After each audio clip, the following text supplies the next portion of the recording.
नमस्कार. देशोन्नती संपादकीयमध्ये मी ऐश्वर्या शिंदे आपलं स्वागत करते.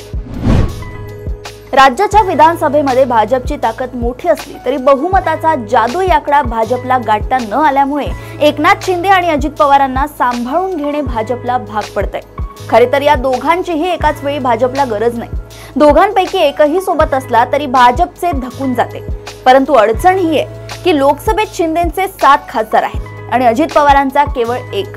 त्यामुळे शिंदेंना सहन करणे भाजपला भाग आहे, तर दुसरीकडे अजित पवारांच्या माध्यमातून अख्खी राष्ट्रवादी भाजपच्या गोटात येण्याची शक्यता असल्यानं अजित पवारांनाही दुखावता येत नाही. शिंदे बाजूला गेले तर 9 खासदारांचा उद्धव ठाकरे गट इकडे उडी मारण्यास टपून बसला आहेच.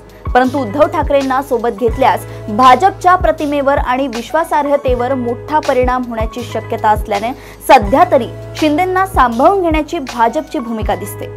कदाचित शिंदेंनाही याची जाणीव असल्यामुळे ते शक्य तितके ताणून धरण्याचा प्रयत्न करत असतात. सध्या रायगडच्या पालकमंत्री पदावरून असाच सुप्त संघर्ष शिंदे आणि भाजपमध्ये सुरू आहे. अमित शहांसोबत बंदद्वार बैठका होऊनही अजून तरी शिंदेंच्या हाती काहीच लागलं नाही. स्वतः फडणवीस अजित पवारांना झुकते माप देत असल्याचं दिसतंय. त्यामुळे रायगडचे पालकमंत्रीपद अजित पवार गटाकडेच राहण्याची शक्यता अधिक आहे.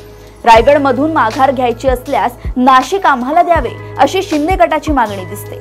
नाशिकमध्ये फडणवीसांचे खास गिरीश महाजन पालकमंत्री पदावर दावा ठोकून आहेत. शिंदे अमित शहांच्या माध्यमातून फडणवीसांवर दबाव आणू पाहत असले तरी शेवटी राज्यात फडणवीसांचा शब्द अंतिम मानला जाण्याची शक्यता आहे. फडणवीसांनी तडजोड मान्य केली तरच शिंदे गटाला नाशिकचे पालकमंत्रीपद मिळू शकते. थोडक्यात राज्यात भाजपची दोन्ही सवतींना सांभाळताना अगदी तारेवरची कसरत सुरू असल्याचं दिसतंय. अशाच घडामोडी व अपडेट सोबत पुन्हा भेटूया देशोन्नती संपादकीयमध्ये. बघत रहा देशोन्नती. नमस्कार.